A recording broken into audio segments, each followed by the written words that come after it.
Hey everyone, welcome to a special bonus episode of Locked On Lakers. Brian Kamenetzky, Andy Kamenetzky. Oh my God, a gigantic Woj bomb on Thursday morning.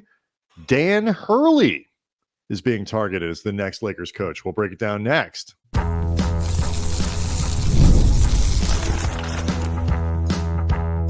You are Locked On Lakers, your daily Los Angeles Lakers podcast. Part of the Locked On Podcast Network, your team every day.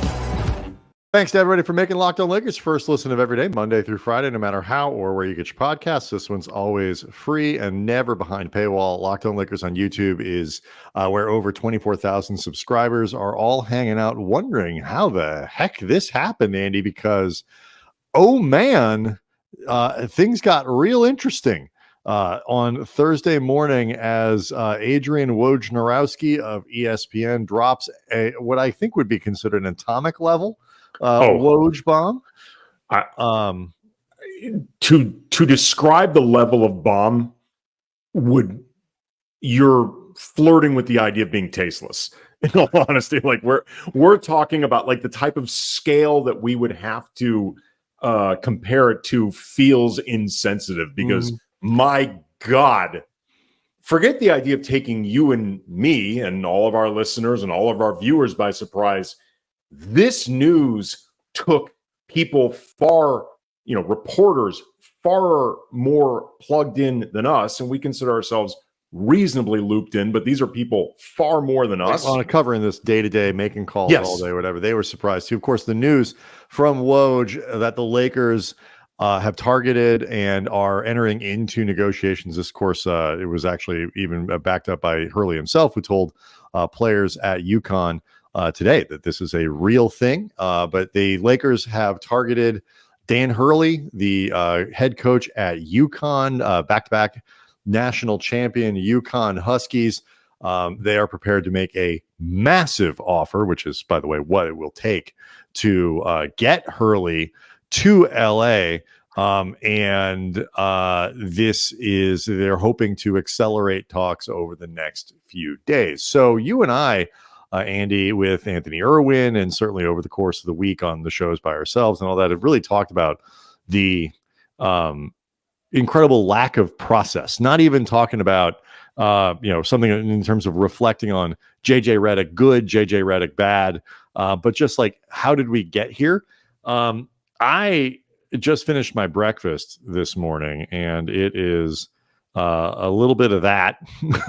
Eating some crow this morning because this news is, as Dad used to say, like the apology line, "I'm sorry, I was wrong. Please forgive me." This from the Lakers is the sort of transformative type attempted hire, I guess, that you would want them to be trying to make. Doesn't guarantee Hurley is going to be successful, but like this is the sort of big, bold move that also actually makes sense and ticks a lot of the boxes that the Lakers have been trying, or saying that they've been trying to make. Well, I mean, look, first things first, it should be made clear we're not at the finish line yet.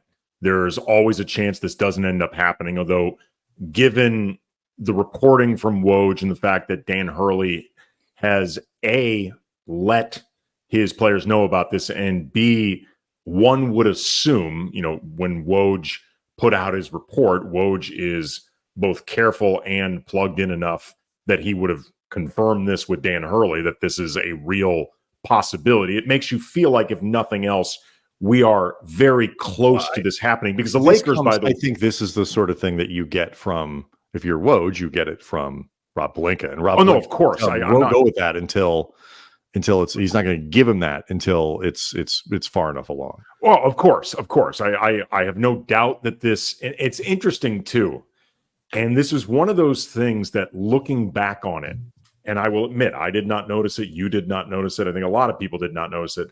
But looking back was a tell hiding in plain sight, because there has been so much consistent reporting about JJ Redick being the front runner, which, by the way, I think, if I get the impression that if Hurley was not an option, or I guess for whatever reason this fell apart, JJ Redick might still very well be the front runner. But there was so much of an assumption and so much prevalent reporting that Redick was in the driver's seat for all this, and it was essentially fait accompli. I went back and looked at Woj's timeline on Twitter. And to be clear, a timeline on Twitter does not reflect quite literally everything Woj has said or reported about the Lakers coaching search. But if you go back from this moment of Hurley all the way down his timeline to Darvin Ham getting fired, there is a conspicuous lack of any Redick acknowledgement, like any. So either Woj scrubbed the crap out of this timeline. I don't think that's how this works. No, and frankly, there are enough receipt keepers that wouldn't work. Yeah. I don't think that's something Woj would do in the first place. Or this tell that Woj, who is beyond one of the biggest news breakers in all of sports, is extremely plugged in with the Lakers, that Woj was not really going hard or even making much of a thing over Redick at all. In hindsight, that I did not notice, because I think my assumption was, yeah, Woj is probably one of the million people that I've heard this stuff all blends in after a while. That was actually a pretty obvious thing in hindsight. Yeah, I mean, I guess, but it's an interesting, just kind of funny. It's funny. It is a, like, when you look at the, like, I don't, neither one of us are college basketball people. I have not watched college basketball consistently probably for a decade. I will tell you, over that time, most of the games have been played, apparently been won by Dan Hurley. But I lost interest in it once I stopped betting on it. Right. Once you start getting into like the checklist of what the Lakers are looking for, like, it's like the success of college coaches in the NBA isn't great, but it's also a very different environment and a very different game. And it is worth noting that if you're looking for a combination of, the biggest criticisms of Redick is that, not that he could never be a good head coach, it's that you're starting with a guy who's never been a coach, period. And you are putting yourself in a position where, even as the Lakers say, in their list, they want a guy who can, coach now and be the, coach a decade down the road. They want to instill a culture. They want to build a program. They want to do all these other things and have a system and all this stuff. The chances of Redick hitting the ground with that fully formed and fully developed in a way that he is fully confident in and knows the results of it is just low. It's not fair. It's an unfair expectation for Redick. When you look at Dan Hurley, one of the things that, beyond the fact that he's, kind of he's an intense personality, he is a lot of that stuff, which kind of makes you think college coach, controlling this, that, whatever. But he's also seen as an incredible innovator, particularly offensively at the college level, very creative, very forward thinking, very open-minded in terms of how he does things and puts the system together. He has a system, he has a program, he has an ethos. He's never been an NBA head coach, but the chances of him showing up on day one, being able to satisfy the need to win right away with the other organizational goals of building something, much higher with Dan Hurley than JJ Redick. Yeah. And that is actually something before we go, and we're going to do a larger show about this that will be out for Friday. And before getting to my next point, I want to make sure that folks know that this emergency podcast is brought to you, Locked On Lakers, is brought to you by Game Time. And when I was about 12 years old or so, the Police were on the Synchronicity Tour, and it was a really difficult show to get tickets for because it was arguably the biggest tour in the world. And the Police were my all-time favorite band. I couldn't get tickets, but at the time I thought, I'll just catch the next tour.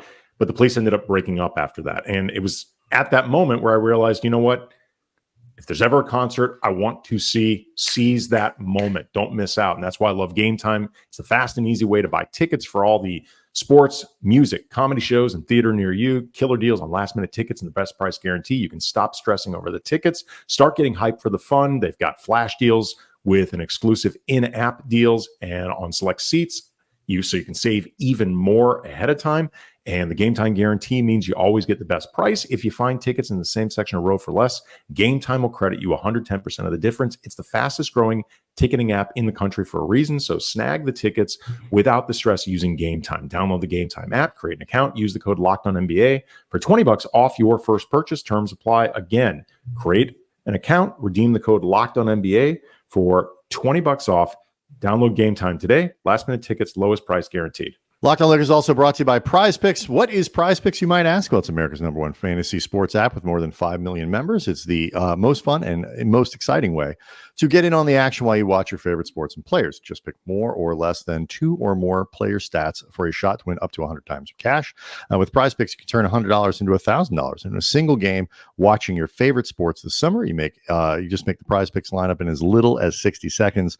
Again, more or less than on 2 to 6 player stat projections, and you're locked in. If you're looking for promotions, because people like that, Prize Picks has got you covered every week, from lowering select player stats projections on Tuesdays with increases, which increases your chances of getting a win, to getting your entry fees back if you have a losing lineup on Friday. Because why would anybody want to let that ruin their weekend? So what do? You download the app today, use code LOCKEDONNBA for a first deposit match up to $100. Again, Locked On NBA for a first deposit match up to $100. Prize Picks, pick more, pick less. It's that easy. There's an element of this news that Dan Hurley could end up the next coach, which beyond Dan Hurley himself, I actually think is the most interesting and I'd say most impactful part of all of this. And I'm reading from Woj's report on ESPN, quote, "Part of the allure of Hurley traces back to the changing landscape of NBA roster building under the CBA. Because of the roster building limitation of the new second apron, the ability of big market teams to construct contending rosters by trading multiple draft picks and young players for a third star player has largely been eliminated. Beyond the 17th pick in this month's draft, the Lakers have a young core of Austin Reeves, Rui Hachimura, and Max Christie that management still believes can show greater improvement under Hurley's coaching," sources said. And there's a report, a hit that I retweeted out at Cam Brothers of Woj on ESPN radio, talking about, the recognition that the league is changing. You can't do certain things the way you used to when it comes to building a championship team, or just the acknowledgement of building, period. And to me, this feels like the Lakers potentially with a massive and very necessary mindset change. Like, it's ironic that this is coming on the heels of the discussion that we had with Anthony about how, and this is something that the everydayers have heard me talk about damn near every day, that the Lakers don't ever seem interested in building, period. That they want everything done right away, that they always want to be as close to championship ready as possible, even if in reality you're not all that close. And they don't seem interested in the steps, and they don't seem interested in sustainability. If what Woj is reporting, the motivation behind going after Dan Hurley, is accurate, that to me is more significant than Hurley himself. Like, that to me is something that is really, really monumentally different for this organization in a way that was long overdue. Like, if it turns out that I don't want to say I've been wrong, because there's been too much evidence that I've been correct, but if I have been in the last week or so incorrect in my assessment that this stuff hasn't mattered to them, I am thrilled to be wrong. Thrilled. I mean, I think this is, to have it articulated in the way that Woj did is a little bit different. It kind of, again, it sort of matches broadly that sort of meaning. What it means is like the wish list, which I've been kind of mocking for a few weeks now. They actually had somebody in mind, because Woj just said this has been the idea all along. This has been something the Lakers have been targeting, trying to do, and really considering hard. from the jump. And if that's the case, then the wish list actually had a name to it. And like, again, I made the joke about eating crow, like, may have gotten this one wrong on Pelinka. And it's not about knowing that Hurley will be a great NBA, but like, this is a big, bold hire or attempt at, to do something that serves all of that stuff in theory. It reflects, you're bringing in a very respected guy. We saw LeBron's reaction when he tweeted this out when he was, actually reacting to a Redick, Dan Hurley conversation on that podcast, where LeBron expressed his admiration for Hurley. But more importantly, it really reflects this idea of make the next coaching hire based on Anthony Davis, make it based on organizational needs for the next decade. Don't make it based on me. And I think what you get, if they can manage to pull this off, they're going to have to offer him a ton of money. UConn is going to try real hard to keep him around. He just signed a $32 million extension. Right. The UConn is going to work really hard to keep him. And so nothing is done until it's done. But again, that this is now something that's that was broken and talked about now indicates that it's real serious, and they think they can get it done.